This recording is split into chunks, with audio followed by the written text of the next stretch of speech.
What is up, Steelers Nation? Thank you so much for jumping on to another episode of All Steelers Talk. I'm Noah Strackbine, joined always by my main man, Steven Thompson. Find us on youtube.com/All Steelers Talkers. Subscribe anywhere you get your podcast. The Pittsburgh Steelers, well, they are bringing in a couple of very interesting names when it comes to their coaching search, and they are not done adding to their offensive staff as of yet. At least that's what sources tell All Steelers Talk. Meanwhile, there is a very interesting theory out there about a Pro Bowl quarterback, a definitely big name guy coming to Pittsburgh, and maybe the Steelers hiring Arthur Smith is the reason that he comes to the black and gold. And then we're talking first round of the NFL draft. What position would you rather, and what position do you believe the Pittsburgh Steelers are going? It's a beautiful day in the Burgh. It's been a beautiful weekend in the Burgh, a beautiful week in the Burgh.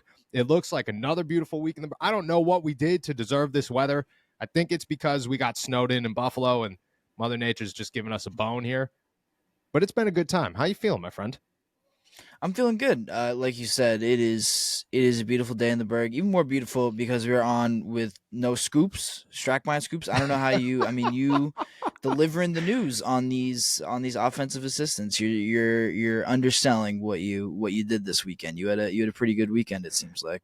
It was a good weekend. I will say it was supposed to be a very relaxed Saturday. Woke up, was chilling, was laying in bed, sipping some coffee, watching some golf. It was an excellent morning. And then I look at my phone and it's ringing, and I answer it, and they go, "Hey, I need to talk to you for a second." And I went, "Okay, here it comes. Here it comes." Weekend from there, I got 10 times better. I will say that anytime you get to kind of drop some news and toss it out there, it's like the dopamine's flying, and you're having a bit of a good time. Appreciate that. It was a good time. Wish I got some, something a little bit crazier, but I think this is a good start for where the Pittsburgh Steelers are. Let's start there. The Pittsburgh Steelers, according to sources, are set to bring in 3 offensive assistants for interviews, all of them with passing game coordinator experience. Those names are Los Angeles Chargers passing game specialist Tom Arth, Tennessee Titans quarterbacks coach and passing game coordinator Charles London, and New York Jets wide receivers coach Zach Azzanni. Azzani's the only one with no NFL experience as a passing game coordinator, but has plenty in college and some college offensive coordinator experience as a whole. London has some connection with Arthur Smith. He was actually the Atlanta Falcons quarterbacks coach his first 2 years in Atlanta. Maybe that could be a name. And then obviously the Chargers and their passing game and Justin Herbert. Arth is a big name to watch. You hear that news. You see that they're continuing their search here. We were talking on Friday about how, it kind of seems quiet. This is it. Minimal changes. Where does it go from here? I mean, did you expect a passing game coordinator to be on their list, even with a hire as big as Arthur Smith? I didn't actually, quite honestly. I thought they were going to kind of stick with what they had. I thought they trusted Arthur Smith to kind of handle all these duties, but so this was interesting. And these are guys, like you said, not a ton, like even the guys who do have NFL experience, it's not a ton of it. I think this is where, when you heard Mike Tomlin or Art Rooney talk about some fresh ideas, a fresh perspective on the offense. Yeah. Arthur Smith is a part of that, but I think, also just given his track record, he has kind of, he fits into what the Steelers have currently. I think he fits with this roster, his kind of philosophy, and how he's coached previous teams kind of aligns with maybe what this team needs. But I think here is where you're going to kind of get an injection of some new ideas. And so that's why, it seems like they're going a little younger with this position. It seems like they're going with guys who are, not connected to the organization as much, and just can give them something a little bit different, especially if you think about them coming in as a pass game coordinator, something like that. That's where you feel like the Steelers really needed a shot of life. I mean, I wasn't upset with the run game at all. Wasn't upset with that aspect of the offense, but it's the passing game that really needed a kickstart, and it seems like that's what they're trying to do with these hires. I mean, who knows how many of them, could actually be real viable and could actually, elevate the passing game. But it seems like the Steelers are at least trying to do something a little bit new when it seemed like, the Arthur Smith hire, we talked about it. It's a little more encouraging. I'm a little bit more encouraged by it than I was before, but I think it still wasn't kind of the I don't know, not difference maker isn't the right word, but like, wasn't very different, I think, from what the Steelers had previously. It felt like a more of a safe hire, even after we talked through it a little bit. And this is, I think, where they'll try to shake things up a little bit more. Yeah, I agree. I think every time we kind of jump the gun and make an assumption of, well, they did this, but is it enough? Maybe they're just taking it a little bit slower than we anticipated, and I think that's a good thing. It is coaching candidate season. There are a lot of interviews going on, but you see everybody kind of filling up, and you start thinking, oh, okay, maybe it's over. It's coming to an end. It's got to come to an end rather quickly or at some point. And you just thought the Steelers are done to bring in more guys for interviews and kind of just show, hey, look, we are going to try to add to this offensive staff. We are going to try to add to Arthur Smith's arsenal here of coaches. I think the Steelers really are like they're trying. It's not the home run hitters that I think fans wanted to see, and some of them kind of convinced themselves, and us at a time convinced ourselves they could go out and get. But I think believed they were swinging for the fences with Arthur Smith. I think that they looked at that and said, okay, let's continue to add to this. Let's add more names to this list and try to jack up this coaching staff a little bit more. Like I think they're doing everything that they promised that they were going to do when it comes to trying to build a staff and a team of competent coaches and a staff that could bring this team to another level. Like I really truly believe that that's the effort that they're putting out there. And I think that for anybody who's sitting around thinking, oh, well, the quarterback situation or this or that or the offensive line, I think right now the way the coaching is being filled out and the way they're approaching that, I wouldn't be surprised if they do the same thing in free agency and they're looking at it and going, we're not going to leave any stone unturned. We're not going to miss any layup that we have or any hole that we have. We're going to try to fill everything that we've got, and not with patchwork jobs, with real actual talent that could get the job done. I think they're following through with all of their promises to the fans. And I think that's a good sign, even if none of these are home run. Like, you hear those names. I don't know any of them. I'm not super encouraged by any of them, but I look at all three and I say, you're trying, you're starting somewhere. Maybe Charles Johnson's a guy that Arthur Smith has a lot of, I had something, a good relationship and a really good feeling for, and believes that he's capable of a lot of things in the right role. Maybe that's how they're looking at it, but I think it's a good start from where it's at. Do you think that this is a signal that changes are coming? Because people ask, oh, well, where would they go? What would be their role? I don't know. I wasn't told if people are getting fired or if this means that they're going to replace anybody. The last time we heard Mike Sullivan was staying, and that was it. I mean, you make another hire, especially with a quarterback's coach. Do you think that's the end of the line for a guy like that, or a guy like Frisman Jackson if it's Zach Azzani as a wide receivers coach?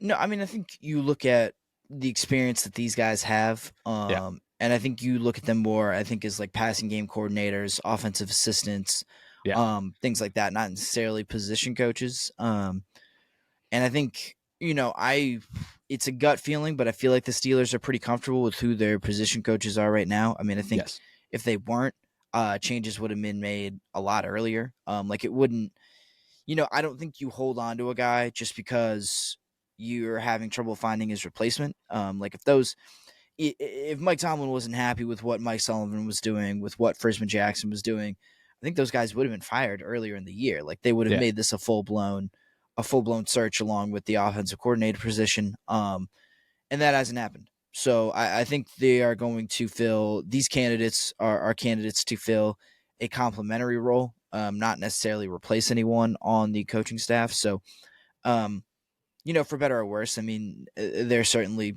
differing opinions, I think, on the value of the Steelers' current position coaches. But it seems like they're comfortable with who they've got, and they're just looking for someone complimentary to kind of, like I said, give a fresh perspective, shake things up just a little bit. But, just kind of take them in a different direction a little bit. Yeah, I agree. I think everybody supports. Like people ask, oh, is Mike Sullivan a good quarterbacks coach? Should you keep him? I mean, we talked about it the other day. What he's done with Mason Rudolph, I'm impressed by. I'm not, maybe Kenny Pickett isn't the greatest thing of all time, and maybe he turns out to not even be that good. Mason Rudolph took a major step forward, and I think that's positive for Mike Sullivan. Mike Sullivan's got a good history in the NFL developing some really big name quarterbacks.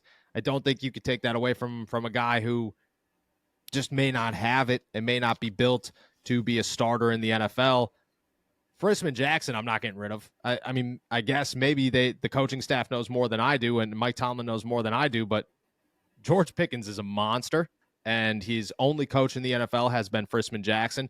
Deontay Johnson is a stud. His only coach, I guess he's had two in the NFL, but Frisman Jackson's been there the last 2 years helping him take that step, and he's lowered his drop issues and so on and so forth. You know, Calvin Austin took a step forward this year. You got production somewhat out of Allen Robinson. Like, you were able to utilize these guys, and I don't think you're getting rid of those. They're not names that I'm really concerned about leaving. I think an offensive assistant is the perfect, bring it in. People are going to say, oh, well, Arthur Smith is such a big name. Why would you need an offensive assistant? Who cares? The better your coaching staff is, the better your team's going to be. There's no need to limit anything, and I think that's a positive step for the Pittsburgh Steelers of where they're going.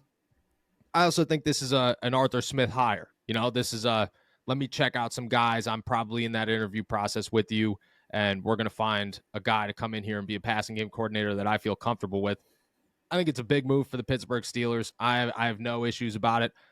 Maybe we expect more. Who knows? I've also been told that, they're going to fill their strength and conditioning coach staff, and they've met with a couple of those guys as well, and more people are coming in, so I expect that. They got some scouting openings. There's going to be moves by the Pittsburgh Steelers. This is not the end, and I think that is very encouraging. When Mike Vrabel's name gets added to that list, that's when we're talking big time here. That's when we're all right. Things are going to happen. With that, I should probably check my text, but with that, it's it could be a good time. That's the name to watch. But the rest of these, I'm fairly confident in. Guys, we have gear. New merchandise from AST to Muth, Bleed Black and Gold, Kenny to George, and plenty of others now at our new website, blackandgoldapparel.com. And the coolest part, 50% of all profits at our store go to UPMC Children's Hospital here in Pittsburgh to make sure that we are giving back. We can't thank you guys enough, and we want to show you guys how thankful and how grateful we are for everything by making sure that we do our part to make the community here in Pittsburgh better. Go check out everything. We tried to make everything new and improved, from our designs to our quality of sweatshirts and t-shirts and everything else. Let us know and check everything out at blackandgoldapparel.com. And as always, thank you guys for everything. All right, let's talk some quarterbacks here, or a quarterback theory that I hit you guys with over the weekend that I was a little in on. I was watching the Green Light podcast. I won't lie to you. The Green Light podcast is tough to listen to sometimes. Chris Long, I have a ton of respect for, but he gets very technical, and I'm not always super technical when it comes to football. I like the pizzazz and the pop and the hot takes sometimes. I also like some deep dives into football. I like a little mix. Sometimes he's very technical with his stuff. And sometimes like this episode, he literally ran through all the hires, all the OCs, and I was just like, all right, let's talk about Arthur Smith here, pal. Let's get to where we need to get to with Arthur Smith. Then it happened. I'm listening, and I'm enjoying the conversation. I'm enjoying his thoughts. And then he brings out one wild theory that I at first was like, okay. Then it started going, and I went, all right, maybe we're in a little bit. Maybe I'm hooked. And by the end of it, I said, I don't know how much I believe this is going to happen, and we're going to talk about it here in a second. But his points were, I don't want to say super far-fetched.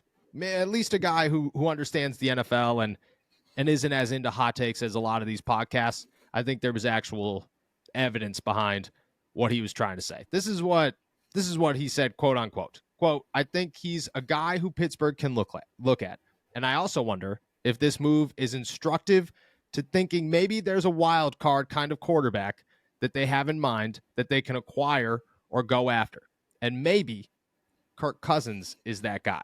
He continues to explain that there is no team in the NFL who ran more play action in 2023 than the Minnesota Vikings. Arthur Smith is known for his play action, and he's a big play action, run the football. This is what we did in Tennessee. This is what we do in Atlanta. This is probably what we're going to do in Pittsburgh. Maybe Kirk Cousins is built for it. He says things as, quote, I think Kirk Cousins, as his career has gone on, people have appreciated him more appropriately as maybe not an elite quarterback, but somebody who can definitely win And you can win with it if you have a run game. You can win with Kirk Cousins if play action is part of the equation. And if you are Arthur Smith, I look at Tennessee's model. You have your version of A.J. Brown and George Pickens. I'm not saying that A.J. Brown or that George Pickens is A.J. Brown, but I think he's widely talented. And you have your version of Derrick Henry in Najee Harris. He's not Derrick Henry, but you have a big bruising back and a very talented number one receiver. And I think he can look at the bones of his team and say, hey, we can win with this formula. We could win this way. Points to Kirk Cousins again. You hear that. You hear, okay, maybe the Arthur Smith is bringing in a big name or acquiring a big name. Kirk Cousins has been linked to him more than once in this free agency early period. I mean, did you follow long enough to say, hey, okay, maybe? Did you say, hey, this is crazy. What are we talking about? And you're way out in left field. What were your thoughts? I mean, maybe. I think I fall in the more like maybe camp. I mean, it's interesting, and I don't think Chris Long is like wrong at all. I think this makes sense. Like, I mean, even beyond the like, Arthur Smith runs a lot of play action. Like, yeah, I think like Kirk Cousins is just like a good quarterback, and you can win in a lot of places with him.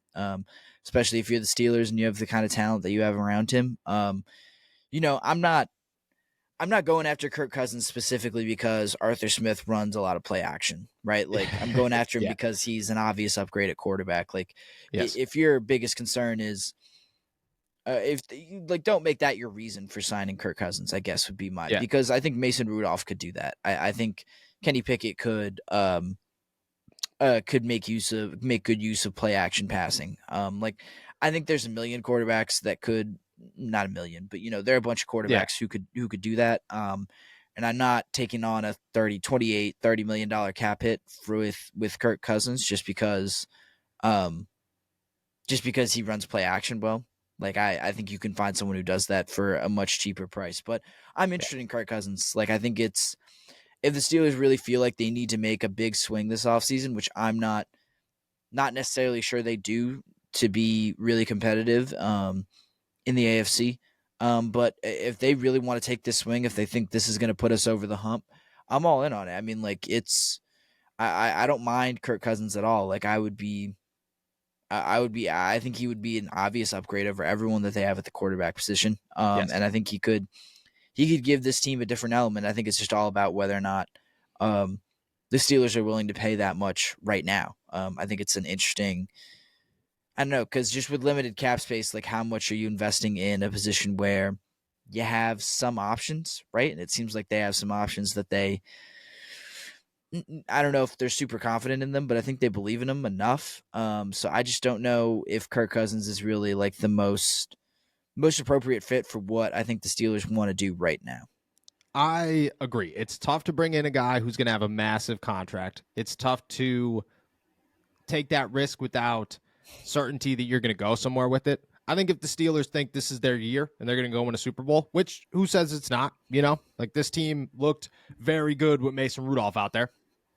Who knows what, you got to expect Kirk Cousins is going to bring a lot more to the table there, but it's still tough to take on a cap hit that he's going to require. He's going to be a guy looking for $40+ million a year, and he's 36 years old and he's coming off an Achilles. I will say this, as Chris Long's talking, I'm thinking, that does make a lot of sense. And as Chris Long's talking, I'm thinking, if Kirk Cousins wanted to come to, like, if Kirk Cousins truly hits free agency and doesn't re-sign with the Vikings, the Steelers are probably a name that seem interesting to a guy like that. He could come in here with two very talented wide receivers, a great head coach, a good offensive coordinator now, a good running game, a decent offensive line that you got to imagine you're going to build with in the draft. There are pieces here. Good defense, came close to, at a time, like, these guys could have competed for the AFC North if they could figure out their offensive coordinator and their quarterback situation. And, well, if you bring in Kirk Cousins, you've just figured out your offensive coordinator and your quarterback situation. The Steelers' end of this, I don't know if they're going to make a deal. I don't know if they'd even look his way. I think there are other options. And people keep tossing out a lot cheaper options. I don't know if I'm into cheaper options. I don't know if I'm into Jacoby Brissett over Kirk Cousins, but I am into Justin Fields over Kirk Cousins, and I think that's my 1-2. You look at the lay of the land. You look at everybody who's out there. removing Mason Rudolph, we're gonna just assume Mason Rudolph's top of their list. Whatever let's say that doesn't work out. Where does Kirk Cousins fall on your list of potential candidates? Potential the Justin Fields trade. You draft somebody, you wait it out, and you draft somebody. You go sign Kirk Cousins for $1 billion. Where does he sit on your list of quarterback options for the Steelers? Yeah, I'd say probably below a Justin Fields trade, but ahead of drafting someone that you think is like a long-term option. Yeah, I think because I think Fields hits on both kind of the can elevate us immediately and also could be a long-term solution. Whereas I think Cousins is we're putting all our eggs in one basket and we're doing it right now, or it's like it's now or never. And I think Fields maybe gives you a little bit longer time to build something sustainable. Whereas a drafting someone like kicks the can further down the road. You got to wait until that guy develops and you get all the way through with him. So I think I mean, I would even put Fields ahead of Mason Rudolph, quite honestly. Yeah, 100. But I'd put both of them ahead of. Mason Rudolph feels like the most realistic one, but if if you're out there with all the options, Fields is first. Yeah, right. But in Fields and Rudolph, I think are both ahead of Kirk Cousins, quite honestly. Oh, you're going Rudolph over Kirk Cousins. Yeah, because I think he could give you a lot of the same things for a lot like cheaper of a price tag, and you can use that money elsewhere. So that's kind of my logic behind that situation. I see that. Yeah, I mean, Kirk is not a bad option at all. I just don't think he's their best bet at this point. No, I think for the price tag, look, I'm all for Kirk Cousins. If the Steelers start approaching Kirk Cousins in a month from now, we're talking, Kirk Cousins might land with the Pittsburgh Steelers. That's a move. Nobody could be sitting around going, I can't believe they went and signed a 4-time Pro Bowl quarterback. I can't believe that's the guy that they went out and got. No, you should be thrilled that is their mindset and that's who they're approaching. Justin Fields is a billion miles ahead of both of these guys when it comes to the fit with the Steelers, financially and potential-wise. And people are having a hard time with that one. Every time I mention Justin Fields, people are telling me that I don't know what I'm talking about and this guy's too young. But no. I'm taking the potential of Justin Fields and the price tag of Justin Fields over anybody out there in the NFL. I'd probably go Kirk Cousins second above Mason Rudolph, but I see where you're coming from there. The price tag's tough. If the Steelers were able to make it happen and still, add to their defense and add to their offensive line, maybe add a veteran wide receiver, cool. I don't know if they have that cap space available, but if you can make it happen for 2 years, go get a Kirk Cousins and go win a Super Bowl and then see what happens in 2 years. The league's about winning a Super Bowl. It's not about winning 5 Super Bowls. It's about winning 1. But I'd put him 2, 3 if Mason Rudolph's there. And then it's like a significant drop off for me. So I think that those ones are those are my top ones. And then everybody's talking about, this guy. Like, I think it's you're either shooting big, you're getting Mason Rudolph. So you just, you're settling. And I just don't think settling's the move if you're the Pittsburgh Steelers. And I like the more we talk about Kirk Cousins, the more I'm like, he has to be included in that top 3.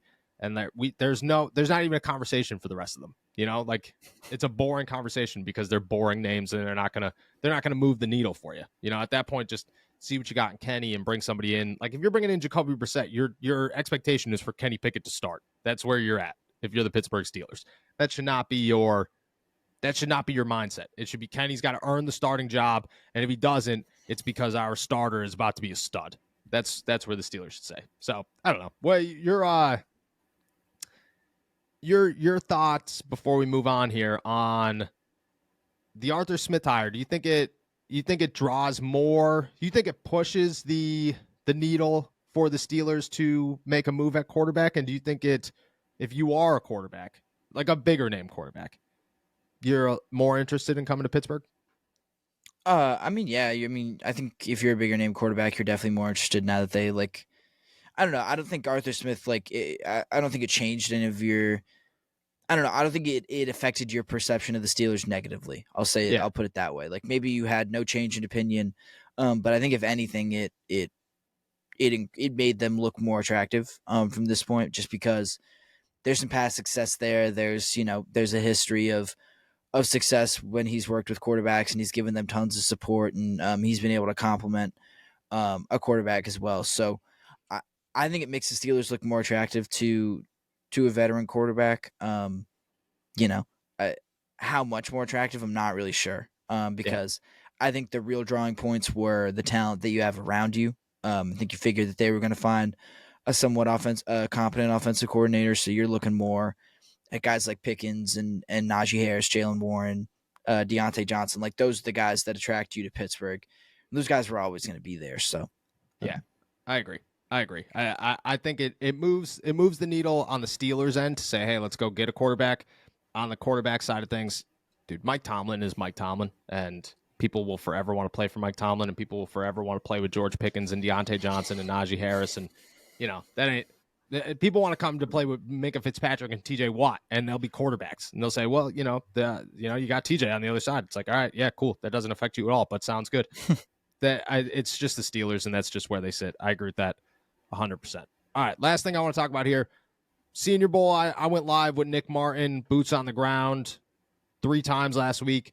We talked about a lot of names, a lot of positions. The 2 that stood out that I think everybody kind of used as their biggest takeaways, and I saw a lot of mock drafts over the weekend coming out of the Steelers going after one of 2 positions, and that is an offensive center or a cornerback with their first-round pick. And names like Jackson Powers-Johnson, Quinion Mitchell out of Toledo, who I thought that was awesome. First off, Mac football. That's a Steelers guy right there. That is 100% a Steelers guy. But those seem to be your 2 positions if you're the Pittsburgh Steelers right now, at least leaving the Senior Bowl. And there's a lot more. The Senior Bowl is step 1. We always kind of get a feel of where they're going. That field changes pretty drastically by the time the draft comes, but this is step 1 in the process, and it's good to be here. Center or corner? If you're the Pittsburgh Steelers, if you're looking at the Pittsburgh Steelers, you going with the top center? You going with the cornerback with your first-round pick? What one are you more confident in, and what one would you make the move for?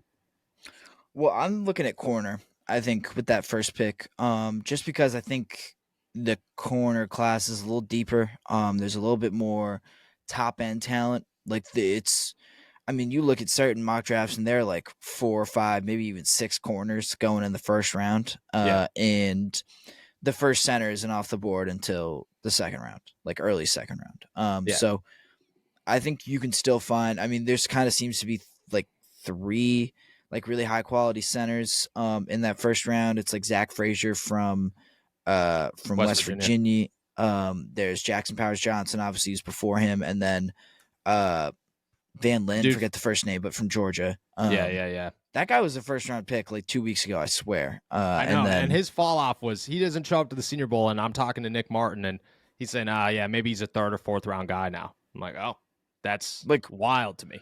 By doing nothing, which tells me that this is all kind of arbitrary, and that draft season can be a little silly in some ways. So yes, if you're able to pick up a guy who only dropped to a 3rd or 4th round pick because he did nothing, like when he's not supposed to, when he doesn't have to do anything, I don't know.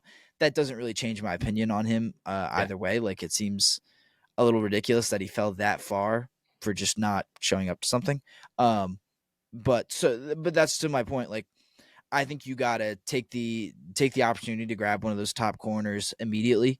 You can't wait around for those guys. You can wait on a center. So I guess that's why I think center is the more important position for the Steelers, but I think they can find their guy later in the draft, which is not the same for corner, I think. Yeah, I think that the top end, I think the cornerback class, you could get a bona fide stud. This is a star. This is a guy that's going to come in here and immediately be an impact player. I think you could get that at 20. I think depending on how many guys are gone by 20, how many of those top corners are still on the board by the time you come around determines that for me. Because if you're past a Quinion Mitchell, if you're past a Kool-Aid McKinstry, if you're past all those guys, and you're looking at like the 3rd Alabama corner that's coming into the draft, you're looking at those guys. Jackson Powers-Johnson, I think, is going to be a Creed Humphrey, and I think he's going to, become the next great center in the NFL, and I think that's worth it. But I also think if you could wait till the second round and get a guy like Zach Frazier, I think Zach Frazier is a stud. I think he's going to fit an Arthur Smith zone run defense or zone run offense very well. So I think that is something to consider. I just think that you could get, I agree with you. I think in the second round, you could get one of those top guys that you say, hey, this is a good pick. I will say that people try to make the argument and say a center's like a running back. You don't draft one in the first round. That is just stupid. That makes no sense to me. Never heard that before. Oh, I've been told it a billion times in the last week. Of you don't draft a center in the first round. Why would you draft a center in the first round? You draft whatever position you need. A running back, I get. A running back's lifespan is short. Jason Kelsey's 36 years old, man. Like the guy's, and he's still at Pro Bowls. He's still killing it out there for the Philadelphia Eagles. You could find a center and have him there forever. You're looking for a Marquise Pouncey. Marquise Pouncey spends 10, 12 years in the NFL as your most dominant offensive lineman. That's what you're looking for. I don't agree with that one. If the center's there, I think it depends on what corners are there and also how many corners are left on the board, because if you could somehow finesse your way into a second-round corner that's supposed to be a first-round corner like you did with Joey Porter Jr., I'm all about that. But I agree with you. I think I'm going corner, and I think then I'm going center. And if we're being quite honest, those are probably the only two positions as of right now that I'm thinking about if I'm the Steelers. Really, that first, well, because if the corner works out the way that you kind of laid out, and like most of those top end guys are taken by 20, like, yeah, would you not start thinking like linebacker? Like, would you not start thinking about maybe Jeremiah Trotter or something like that? Or like, so I could see an inside linebacker. I could see an inside linebacker, but I could see an inside linebacker. I think that does change things. I think that would be, but he's like the only one. Like he's the only first round inside linebacker that I think I'm like truly unless I'm missing somebody here.